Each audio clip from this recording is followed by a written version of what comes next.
ಕನ್ನಡದ ಹಲವು ವಿಭಿನ್ನ ಸಿನಿಮಾಗಳ ಯಶಸ್ಸಿನ ಹಿಂದೆ ಹಲವು ವಿಭಿನ್ನ ತಂತ್ರಜ್ಞರು ಕೆಲಸ ಮಾಡಿರ್ತಾರೆ.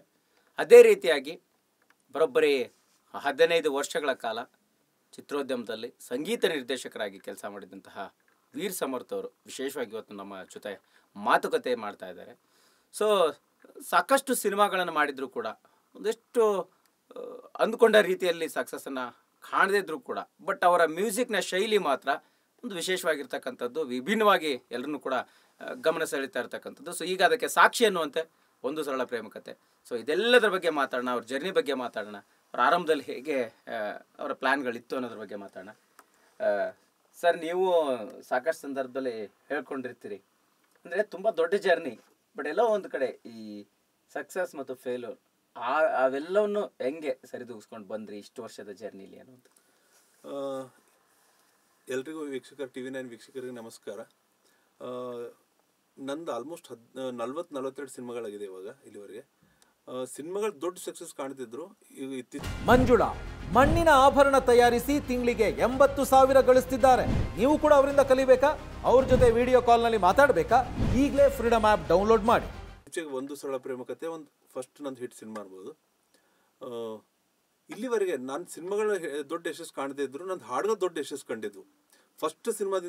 ಫಸ್ಟ್ ಸಿನಿಮಾ ನಂದು ಮುರಳಿ ಶರ್ಮಿಲಾ ಮಾಡಿರೋದು ಅಮರನಾಥ್ ಅಂತ ನಿರ್ದೇಶನದಲ್ಲಿ ಶಿವಮಣಿ ಅನ್ನೋ ಸಿನಿಮಾ ಫಸ್ಟ್ ಸಿನಿಮಾ ನಂದು.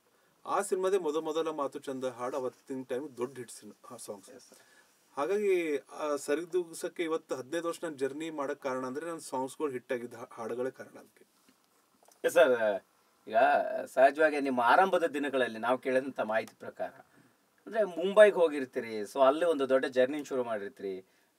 ಒಂದಿಷ್ಟು ಮಾಹಿತಿಗಳ ಪ್ರಕಾರ ಶಾರುಖ್ ಖಾನ್ ಅವ್ರ ಸಿನಿಮಾಗಳಿಗೆ ಹಾಡುಗಳನ್ನು ಹಾಡುವಂಥ ಪ್ರಯತ್ನಗಳು ಕೂಡ ಆಗುತ್ತೆ ಅನ್ನುವಂಥದ್ದು. ಸೊ ಆ ಮುಂಬೈ ಜರ್ನಿ ಹೆಂಗೆ, ಅಲ್ಲಿಂದ ಸಿಂಗರ್ ಆಗ್ಬೇಕು ಅನ್ಕೊಂಡಿರೋ ನಂತರ ಈ ಕಡೆ ಮ್ಯೂಸಿಕ್ ಡೈರೆಕ್ಷನ್ ಕಡೆ ಒಲವಾಗಿದ್ದು ಹೆಂಗೆ ಅನ್ನುವಂಥದ್ದು ಸರ್? ನಾನು ಸಿನಿಮಾ ಇಂಡಸ್ಟ್ರಿಗೆ ಬರ್ಬೇಕಂತಂದೇ ಸಂಗೀತ ಕಲಿಯೋಕ್ಕೆ ಶುರು ಮಾಡಿದ್ದು. ನಾನು 1991ನಲ್ಲಿ ಶಾಸ್ತ್ರೀಯ ಸಂಗೀತ ಕಲಿಯೋಕ್ಕೆ ಶುರು ಮಾಡಿದ್ದು, ಅಡ್ಮಿಷನ್ ಮಾಡಿದ್ದು. 91 98ವರೆಗೆ ನಾನು ಬೀದರಲ್ಲೇ ಶಾಸ್ತ್ರೀಯ ಸಂಗೀತ ಕಲಿತು ಸತತವಾಗಿ 8 ವರ್ಷ ಶಾಸ್ತ್ರೀಯ ಸಂಗೀತ ಅಭ್ಯಾಸ ಮಾಡಿ ಹಿಂದೂಸ್ತಾನಿ ಶಾಸ್ತ್ರೀಯ ಸಂಗೀತ, ಸಂಗೀತ್ ವಿದ್ವತ್, ಸಂಗೀತ್ ವಿಶಾರದ್ 2 ಕಂಪ್ಲೀಟ್ ಮಾಡಿ ಆನಂತರ ಬಾಂಬೆಗೆ ಹೋಗಿದ್ದು. ನಾನು ಬಾಂಬೆಯಲ್ಲಿ ಹೋಗಿ ಸುರೇಶ್ ವಾಡ್ಕರ್ ಅಂತಿದ್ದಾರೆ, ತುಂಬ ದೊಡ್ಡ ಗಾಯಕರು, ಲೆಜೆಂಡ್ರಿ ಗಾಯಕರು, ಮರಾಠಿ ಗಾಯಕರು. ಆನಂತರ ಹಿಂದಿಯಲ್ಲಿ ಸಿಕ್ಕಾಪಟ್ಟೆ ದೊಡ್ಡ ಸಿನಿಮಾಗಳೆಲ್ಲ ಹಾಡಿದ್ದಾರೆ. ಮತ್ತೆ ಇನ್ನೊಂದು ವಿಷಯ ಅಂದರೆ ವಿಜಯ್ ಪ್ರಕಾಶ್ ಅವರು ಕೂಡ ಅವ್ರ ಶಿಷ್ಯನೇ, ನಾನು ಕೂಡ ಅವ್ರ ಶಿಷ್ಯನೇ. ಅದು ವಿಜಯ್ ಪ್ರಕಾಶ್ ನನಗಿಂತಲೂ 2 ವರ್ಷ ಸೀನಿಯರ್. ವಿಜಯ್ ಪ್ರಕಾಶ್ ನಾವೆಲ್ಲ 98 ಪರಿಚಯ, ನಾವು ಎಲ್ಲ ಕ್ಲಾಸ್ಮೇಟ್ಸ್, ಗುರು ಬಂಧುಗಳು. ಅಲ್ಲಿಂದ ಶುರು ಆಗಿದೆ ನನ್ನ ಮುಂಬೈ ಜರ್ನಿ.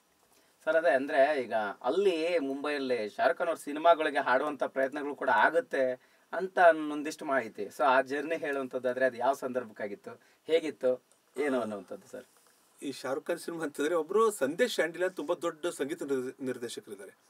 ಅವ್ರಿನ್ನೂ ನಾನು ಹೋದ ತಕ್ಷಣ ಅವ್ರಿಗೆ ಮೀಟ್ ಮಾಡಿದ್ದು ಸಂದೇಶ್ ಶಾಂಡಿಲ್ಯಾಗೆ. ನಾನು ಗಾಯಕನಾಗಬೇಕಂತಂದ್ರೆ ನಾನು ಮುಂಬೈಗೆ ಹೋಗಿದ್ದು. ಅಲ್ಲಿ ಹೋಗಿ ಸಂದೇಶ್ ಶಾಂಡಿಲ್ ಅವ್ರಿಗೆ ಮೀಟ್ ಮಾಡಿ ಅವರು ತುಂಬ ಅದ್ಭುತವಾದ ಬ್ಯಾಕ್ಗ್ರೌಂಡ್, ಅವರು ಶಾಸ್ತ್ರೀಯ ಸಂಗೀತ, ವೆಸ್ಟರ್ನ್ ಮ್ಯೂಸಿಕ್ ಎಲ್ಲ ತುಂಬ ತಿಳ್ಕೊಂಡ ಅಂಥವ್ರು. ಅವ್ರಿಗೆ ಹೋಗಿ ಮೀಟ್ ಮಾಡಿದಾಗ ನಂದು ಹಿಂದೂಸ್ತಾನಿ ಶಾಸ್ತ್ರೀಯ ಸಂಗೀತ ಒಂದು ರಾಗ ಕೇಳಿದ್ರು. ನಂದೊಂದು ರಾಗ ಕೇಳ್ಬಿಟ್ಟೆ, ತುಂಬ ಚೆನ್ನಾಗಿ ಹಾಡ್ತೀಯಪ್ಪ, ಇಷ್ಟೊಂದು ಸಂಗೀತ ಕಲ್ತು ಪ್ಲೇಬ್ಯಾಕ್ ಸಿಂಗರ್ ಆಗಕ್ಕಂತ ಬರೋರು ತುಂಬ ರೇರ್ ಹಿಂದಿಯಲ್ಲಿ, ಬಟ್ ತುಂಬ ಚೆನ್ನಾಗಿದೆ, ಚೆನ್ನಾಗಿ ಹಾಡ್ತೀಯ, ನನ್ನ ಬಗ್ಗೆ ತುಂಬ ಅವ್ರಿಗೆ ಒಲವಿತ್ತು. ಹಾಗಾಗಿ ಅವ್ರು ಅಲ್ಲಿ ಇಲ್ಲಿ ಚಿಕ್ಕ ಪುಟ್ಟ ಹಾಡುಗಳಿದ್ದಾಗ ನನಗೆ ಕರಿತಿರು ಸಂದೇಶ್ ಶಾಂಡಿಲ್ಯ. ಫೈನಲಿಯಾಗಿ ಅವ್ರಿಗೆ ಏನಾಯಿತು, ಕಭಿ ಖುಷಿ ಕಭಿ ಗಮ್ ಪಿಕ್ಚರ್ ಸಿಕ್ತು ಅವ್ರಿಗೆ as A music director Sandesh Shandilya ಅವರಿಗೆ. ಅವ್ರು ಸಂದೇಶ್ ಶಾಂಡಿಲ್ಯ ನಾಳೆ ವೀರ್ ರೆಕಾರ್ಡಿಂಗ್ ಇದೆ ಒಂದು ಎಂಪೈರ್ ಸ್ಟುಡಿಯೋನಲ್ಲಿ, ಬಂದ್ಬಿಡು ನೀನು ಅಂತ. ಅಂದರೆ ಮೇನ್ ಲೀಡ್ ಸಿಂಗರ್ ಅಲ್ಲ, ಕೋರಸ್ ಇದೆ, ಬಾ ನೀನು, ಒಂಚೂರು ಖರ್ಚಿಗೆ ಪಾಕೆಟ್ ಮನಿ ಆಗುತ್ತೆ. ಯಾಕಂದರೆ ಬಾಂಬೆಲಿದ್ದಾಗ ಸರ್ವೈವಲ್ ಆಗೋದು ತುಂಬ ಕಷ್ಟ ಅಲ್ವಾ, ಬಾ ನಿನ್ಗೆ ಪಾಕೆಟ್ ಮನಿ ಆಗುತ್ತೆ ಅಂತ ನಾನು ಕರೆದ್ರು. ನಾನು ಆವಾಗ ಕಭಿ ಖುಷಿ ಕಭಿ ಗಮ್ಗೆ ಕೋರಸ್ ನಡೀತೀನಿ, ಜೊತೆಯಲ್ಲಿ ಅದರೊಳಗೆ ಒಂದು ಥರ್ಡ್ BGM ಅಲ್ಲಿ ಒಂದು ವಿಸಿಲ್ ಪಾರ್ಟ್ ಬರುತ್ತೆ. ಆ ವಿಸಿಲ್ ಪಾರ್ಟ್ ಕೂಡ ನಾನೇ ಹೊಡೆದಿದ್ದು, 4 ಜನ ಹೊಡೆದಿದ್ದು, ನನ್ನ ಜೊತೆ ಇನ್ನೂ 3 ಜನ ಸೇರ್ಕೊಂಡು 4 ಜನ ವಿಸಿಲ್ ಹೊಡೆದಿದ್ದು. ಶಾರುಖ್ ಖಾನ್ ಸಿನಿಮಾಗೆ ಈಗ ನಾವು ಕನೆಕ್ಟ್ ಆಗಿದ್ದು ಅಷ್ಟೇ.